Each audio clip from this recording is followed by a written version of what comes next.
എന്ത് ശക്തിയാണ് ഈ ആടിന്? എന്നേക്കാൾ ശക്തി നിനക്കുണ്ടെന്നോ? ഞാനൊന്ന് നോക്കട്ടെ.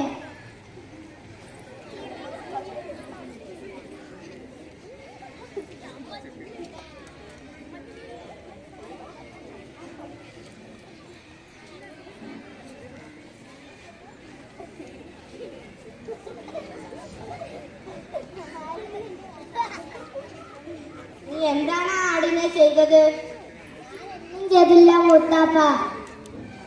ഇവൻ കള്ളം പറയുകയാണ് മൂത്താപ്പ. വെള്ളപ്പം കീശയിൽ വെച്ചിട്ട് ആടിന്റെ മുന്നിൽ പോയി. പ്രസാദാനം ചെയ്യപ്പെട്ട ആദ്യ രചനയാണ് പ്രേമലേഖനം.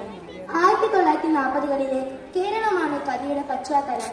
കേശവൻ നായർ പേര് സൂചിപ്പിക്കുന്ന പോലെ നാല് ജാതിപ്പെട്ട ഒരു ബാങ്ക് ഉദ്യോഗസ്ഥനാണ്.